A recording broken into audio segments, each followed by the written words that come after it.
Lorsque je suis arrivé ici, on a commencé à réfléchir à comment on pouvait vivre l'évangile sur les territoires de la paroisse, sachant que sur le territoire, il y a 4 lieux de culte et plein d'autres villages où il y a des paroissiens et des paroissiennes aux alentours. Donc Mouchamps, Saint-Prouan, Mouilleron et Pouzauges. Et dans cette conception du projet, c'était vraiment d'ouvrir les lieux de culte, d'avoir des temps de vie de l'évangile. Le plus souvent, j'ai des idées un peu loufoques et mon conseil presbytéral dit « Oh ben pourquoi pas ?» On a un pasteur vraiment au top, à l'écoute, et avec lui, il sait poser les bonnes questions, il sait nous diriger, alors tout paraît plus simple. Ici, à Mouchamps, on est en train de réfléchir, de mettre en place un jardin, un parc biblique, donc avec des essences, des arbres qui sont dans la Bible, des figuiers, des sycomores, pourquoi pas. Tout ça, on est en train de construire. Après aussi des arbustes plus modestes. Peut-être pas de buissons ardents, on n'a pas trouvé les graines pour. Et avec tout un parcours de versets bibliques. L'idée, c'est que ce jardin il soit accessible de l'extérieur. Donc même quand nous, on n'est pas dans le temple, des personnes qui passent dans le village, qui visitent Mouchamps, qui est une petite cité de caractère, puissent découvrir, avoir un lieu pour se poser et pour découvrir un peu la foi protestante. Alors, l'idée plus globale au niveau des bâtiments, c'est d'avoir un vrai lieu d'accueil et de vie aussi pour les gens de la société civile, j'ai envie de dire. Donc il y a une partie, c'est vraiment d'avoir un bureau où le pasteur, donc où je puisse venir accueillir les gens, avoir des petites réunions aussi et faire de la rencontre plutôt personnelle. Et dans cette salle où on est, c'est beaucoup plus avoir un lieu d'accueil pour des fêtes, pour des associations qui cherchent des lieux. Il y a beaucoup d'associations à Mouchamps et donc à leur proposer un lieu où ils fassent bon vivre, où ils soient en bon état, où il y ait des chaises, des tables de bonne qualité pour que les gens puissent s'installer et puissent vivre quelque chose de beau ici. On espère toujours attirer plus de jeunes, c'est très compliqué, donc voilà, pour nous, notre souci, il faut que ça soit agréable pour recevoir une plus jeune population. Mais quand il y aura des beaux bâtiments, un accueil plus chaleureux, comme j'ai dit tout à l'heure, ça sera, je pense qu'on va y arriver. Dans la bibliothèque, il y a en premier lieu la rénovation du lieu avec l'installation de toilettes accessibles. C'était quelque chose qui nous tenait à cœur. Alors déjà, la loi nous y impose, mais pour nous, l'évangile, c'est accueillir chacun tel qu'il est, et en particulier les personnes à mobilité réduite, mais aussi les personnes qui ont des poussettes avec des enfants. Donc c'est tout ce projet-là que l'on met en œuvre dans cette salle-là, dans l'ancienne bibliothèque. Et dans cette grande salle, l'idée, c'est de pouvoir avoir un lieu donc, plus accueillant. Donc pour ça, c'est chauffable. Là, le volume est beaucoup trop grand, donc c'est remettre un plafond ou un plancher. Pour le choix de l'architecte, en fait, on avait une ancienne membre du conseil presbytéral qui avait fait construire sa maison dernièrement dans un petit village et qui nous avait conseillé cet architecte. Donc on a commencé à travailler avec elle. Alors travailler une paroisse n'est pas compliqué. Au contraire, j'avais quelques a priori, on va dire. Je me suis dit, ça peut être compliqué, ça peut être une usine à gaz, on va dire. Alors, le pasteur de Mouchamps est très ouvert à la discussion.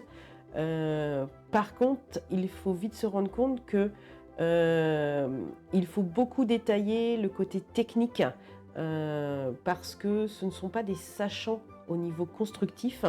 Donc moi aussi, ça m'apporte beaucoup, notamment dans ma présentation de projet, la façon dont je le pense, la façon dont je vais répondre à leurs attentes. À titre d'exemple, lorsqu'on a présenté le projet, nous avons évoqué le circuit du cercueil entre l'arrivée du corbillard et l'entrée dans le temple.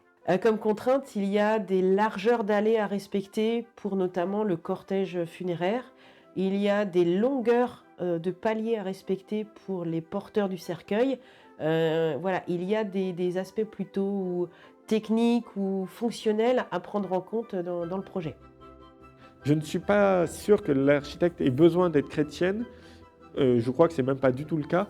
Pour nous, ce qui était important, c'est qu'elle saisisse vraiment les spécificités, qu'elle comprenne l'intention qu'on a derrière. Faut-il avoir une religion en lien avec ces projets ? De mon point de vue, non. Il faut par contre faire attention à ce qu'on dit. Il faut quand même avoir un minimum, je parle d'un minimum de connaissances, mais la religion n'est pas un frein au projet. Ce que j'aimerais partager ou apporter, c'est que justement l'Église en elle-même possède un patrimoine très riche qu'il faut continuer à entretenir, qui a besoin d'être adapté aux besoins actuels. Et donc il faut mener des réflexions, pas forcément qui vont aboutir sur des projets, mais au moins à ce que chacun ait pris conscience de l'importance de faire des diagnostics, même de l'entretien usuel. Je vais prendre comme exemple Mouchamp, où on a du salpêtre à l'intérieur, parce qu'il y a juste un défaut extérieur. En grattant les pieds de mur, on va venir à bout de ce salpêtre. Si on le laisse en l'état, le bâtiment va se dégrader. Je dirais, il y a juste des fois prendre du conseil. C'est voilà, il y a des pathologies qui peuvent se traiter très facilement sur des pratiques qui ont été faites, sur des choses qu'on pensait bien faire et on fait mal. Et il y a moyen de faire des mises en sauvegarde de patrimoine à moindre coût. Pour le financement de ces travaux, on a demandé la solidarité de l'Église. Donc, nous avons une aide du fonds Flamme. Donc, c'est Foi, Lumière, Action et Ministère. Nous avons aussi, on a des subventions, de la FIPE, qui est un fonds suisse qui était pour l'immobilier. Nous avons rendu l'ancien presbytère de Mouchamp à l'Union nationale qui ont vendu, et donc on aura une part de cet argent-là. Et après, bien sûr, c'est les contributions des paroissiens et des paroissiennes du Bocage vendéen. Autour de Saint-Proen, c'est une vieille église de la fin du Moyen-Âge qui a été récupérée par la communauté protestante. Le bâtiment appartient à la commune et c'est un lieu qu'on souhaite investir en particulier au niveau de la culture et de l'ouvrir le maximum possible parce que le lieu est vraiment très très beau. Il est vraiment dans un écrin au centre du village. Parce qu'on a demandé au maire qu'on voulait faire un petit peu de culturel, ce qui a eu lieu il n'y a pas longtemps. On a fait une exposition sur les pères d'aujourd'hui.